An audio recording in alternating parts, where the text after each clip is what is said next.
ቅዱስ ዮሐንስ አፈወርቅ ሲናገር ወንድም ኃጢአት ሲሰራ ብታየው ታውበት ስጋው ድነስቶት ነው እንጂ ሲሆን ነው ኃጢአት የሚሰራ ይላል። እንዲህ ካለ ልብሱን ይዘው ጎትተው ልብሱን ይዘው ጎትተው ወንድምህን ትታደገዋለህ። ስለዚህ እስከዚህ ድረስ መጣር እያለብን አለመጣር ደግሞ የሚያስፈርድብን ከሆነ ጭራሽ ደግሞ ሰውየው እንዲጠፋ ምክንያት ከሆነ ነው። ግን እግዚአብሔር ደግሞ ይፈልጋል።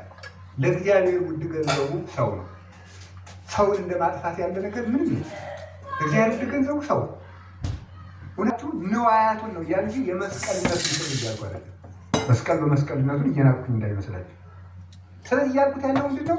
ለእግዚአብሔር ውድ ገንዘቡ ሰው እና ቸል ብሎ አባ የምትጠነቀቀው እሟይ ብቻ እንዳታሰናክለው ወደዚያ ጅልኝ ማለት ነው። እሟይ የምትጠነቀቀው አባ እንዳያሰናክላት ብቻ ነው። ነገር ግን ስለ ፍቅር የሚለው ቢያጓጉር ቢሞት በሱ ላይ ምን ያህል የምህረትን እንዳስቀመጠ ለነሱ በውሳጣዊ ህሊናው ባለመረዳቱ መጠን ተገምግሞ ኃጢአትን እየተናደደ ይሰራታል ማለት ነው። ውለታ እግዚአብሔር መስረት መርሳት በኃጢአት ላይ ኃጢአትን ያስጨምራልና ስለሰናይ ግዕዝ ከመልካም ሃይማኖት ጋር ቅን ህሊና ነው። እንዲህ ያለውን ያስንተን እግዚአብሔር ፊቱን ታያት ብሎ ነው ቅዱስ ጳውሎስ ለጢሞቴዎስ የላከልን። ስለዚህ ሁላችንም ያሉብንን በሽታዎች እኔ ከዛሬ ጀምሮ የምነግረው ጽፈን ማወቅ አለብን።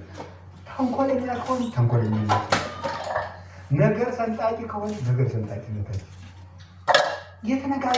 አንድ ሰው የተናገረውን ነገር በቁሙ ነው መረዳት ነው። ሰው የመጽሐፍ አንድምታ ይባላል እንጂ የነገር አንድምታ ይሆናል። የነገር አንድምታ ቆርቦታችን ስንሰለት ጥቅም ነው ማለት እግዚአብሔር ዘንድ ልኖር አሰኝተ ነው ማለት ፍጹም አናስተውል። የእግዚአብሔር መቅደስ እኮ ክርስቶስ ሞቶለታል። በዚያ ሰው እግዚአብሔር የሞተለት ሰው በአንተ ምክንያት ይስተካከልን ይላል ቅዱስ ጳውሎስ። እግዚአብሔር የሞተለት ሰው የደም ዋጋ የከፈለለት ሰው መድኃኔዓለም በደሙ የዋጀው ሰው ቤተክርስቲያን ንዋያተ ቅድሳት መዝረፍ ሙዳየ ምጽዋት መግደል ነው። መሄጃው ቢደክማት የምትሄድበት ብታጣ ባሕር ራሷ ፈራች፣ ድንገጠች። ነጭ በማየ ባሕር ከበቦ ማይኒ ሀበየ ሀቡር ጸበቦ ይላል ደራሲ። ታውቁኝም እያሉ ዘይተአምር ጓቱም አባቴንም አታውቁ እኔንም አታውቁ የሚል ለምንድን እሱን የማያውቁ ኢየሱስ ነው ብለው ጠርተውታል። ስሙንም ካወቁት መልኩንም ካወቁት ያደገበትን ቦታ ካወቁት አታውቁኝም የሚላቸው ምኑን ነው? ፈጣሪነቴን አላወቃችሁትም፣ አልተረዳችሁኝም፣ አልገባችሁም እያላቸው ነበር። አጋንንት አውቀውታል። እዚሁ ላይ ማቴዎስ ምዕራፍ 8 ቁጥር 31 ላይ አለዚሁ ላይ ዋስተውቁ አጋንንትን ለምነውታል። ክርስቶስ ወልደ እግዚአብሔር ሕያው ኢታጥፋነ ዘእንበለ ይብጽሕ ጊዜ እያሉ የእግዚአብሔር ልጅ ሆይ አታጥፋን፣ ሙት ሲያነሳ ለጌትነቱ አልዓዛር ናውጣ ብሎ በስልጣኑ የሚያዘው ማለት ናውጣ።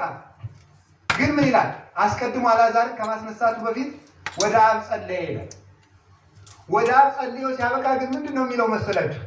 ግን ይህንን ቃል አኩተከ አባ እግዚአ ሰማያት ወምድር አምር ከመ ተሰማኒ፣ ሁልጊዜ እንደምትሰማኝ ያውቃለሁ አለ።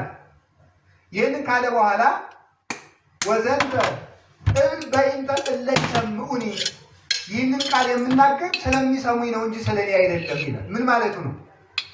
እኔ በጸሎት ታምር ማድረግ የሚያስፈልገኝ ታምር ለማድረግ ጸሎት የሚያስፈልገኝ ስለሆንኩ ሳይሆን የኔ ተከታዮች እንዳይታበዩ በጸሎት ታምራት ማለት አለኝ። አልቦ ዘይሃይለኒያ እምኔ፣ ከእጄ ነፍሴን ሊነጥቃት የሚችል ከቶ ማንም የለም ብሎ ዮሐንስ ወንጌል ምዕራፍ 10 ቁጥር 17 ላይ ይናገራል። ስለዚህ እሱ የባህሪ አምላክ፣ የባህሪ ገዥ፣ የባህሪ ስልጣን ያለው ፈጣሪ አንቀላፋ። እንደ አምላክነቱ እናደረገ ነፋሳትን ገሰጻቸው። አሁን እነዚህ ሁሉ ነገሮች ይሄን የመሰሉ ነገሮች እንግዲህ አብራችሁ ይሁ ከዚህ ከቤተክርስቲያን ውጭ የሆኑ ሰዎች የሚጠይቋቸው እንደዚህ አይነት ጥያቄ ነው። አምላክ ሰርግ ይጠራል ወይ? አምላክ ይደክማል ወይ? አምላክ ይሞታል ወይ? እንደዚህ ነው የሚሏቸው። አምላክ ይጠይቃል ወይ? አልዓዛርን ይጠይቃል ወይ? ሳይጠይቅ ማወቁን ግን ይረሱታል ሰው እንደመሆኑ። ለምሳሌ ይላል አይቴ ቀበርክምዎ ለአልዓዛር፣ አልዓዛርን የተቀበራችሁት ይላል። የዮሐንስ ወንጌል ይላል ሄሬኒዮስ በሃይማኖት አበው። እንደ ጌትነቱ ደግሞ አንካሶችን እያረታ እንዲወጡ ያደርጋቸዋል። ሽባዎችን ይተረትራል። እንደ ሰውነቱ ተከስቶ ዝም ይላል። እንደ አምላክነቱ ለዲዳዎች ቃል ይሰጣል። ለባህማን ኮኖሙ ቃለ ያለው ይህን ለዲዳዎች ቃል ይሆናቸዋል። ለስውራን ምርጉዘ ለተሰበሩት ይጠግናቸዋል። የጎበጠችውን ያቀናታል። መስቀል ተሸክሞ ተጎንብሶ ደግሞ ይሄዳል፣ ይደክማል። ሁሉን በፈቃዱ አደረገ።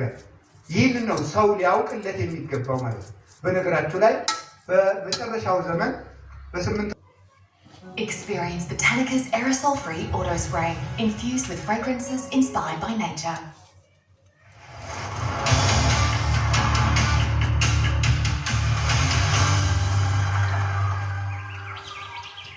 Oh, a spot.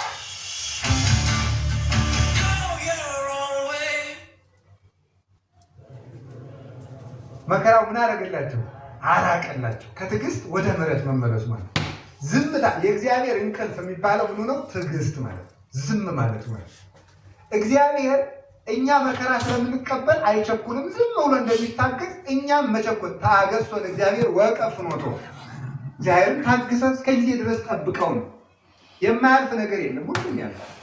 ያን ሁለተኛ ወአሪጎ ውስተ ሐመር ተለውቦ አርዳይሁ ወደ መርከብ በገባ ጊዜ ሐዋርያት ይፈርድላል። መስተናገድ ለጻድቃን የጻድቃን ወዳጃቸው ባልንጀራቸው ኢየሱስ ክርስቶስ በጊዜው በትክክለኛው ሰዓት መልሰው በረሃብ ጊዜ ምግብ የሚሆን በጦርነት ጊዜ ሰላም የሚኖር በጭንቅ ጊዜ መካሪም እስከሚያጣ አጽናኝ እስከሚያጣ ድረስ እግዚአብሔር ውእቱ ነው። ዝም ወጥቶ ሄደ። ወጥቶ ሲሄድ አመንገድ አዚያ በኋላ እግዚአብሔር ዝም አይል። አመንገድ ላይ አንድ አባት መጣ። ምን ሆነ ትሄዳለህ? መነኩሴ ነበሩ። አንድ አባት ጊዜ ምልካቸው ሳቁብኝ። እንግዲህ ቆሜ ጥለው ነው አለ። በል ወንጌል ዮሐንስ ድገም፣ እየዋልክ ብላ፣ በዓትህን ጠብቅ፣ በዚህ ተጠንቀቅ፣ ትጋ ብሎ መክሮ እግዚአብሔር ያጥፋል ብሎ ሰደደው። ከዚያ በኋላ ዝሙት እንዳልተፈጠረ ሆኖ ጠፋለን። አቅማችንም እኮ እንድናውቅ ነው። ጎበዝ ሞኝ ናችሁ መሰለህ አለች ተባለ። አንዳንድ ሴትዮ ገዳም ዕለቱን ገብታ እሳት ስትሞቅ ፍንጣሪው ነካ አረጋታሉ። እናንተ እኛን ጣድቃኖች እንዲህ ያደረገ የዓለሙ ሰውማ ምን ያደረገው ይሆን አለች ተባለ። ማለት እንደዚያ እኮ የሚል ሰው ማለት ነው። ገዳም የገባለት ሁሉ ክንፍ አውጥቼ ይሆን ብሎ በዚህ በብዙ ዳሰስ ብሎ ማድረግ ነው የሚቀረው ሰው ማለት ነው። አልተፈተነ ሰው ችግረኛ ነው። ኩሸቱ ያኩራቱ ያስቀምጣል። አስቀምጠው እኮ ሶስት ቀን ውዳሴ ማርያም አሟልቶ ሲደግም ሰው የሚመጻደቃቸው ተመስገን ነው። ሰው የዓለም አልገባው የዓለም ኃላፊ ነው። ገና 3 ቀን ውዳሴ ማርያም ሲደግም እኮ ነው መጽደቅ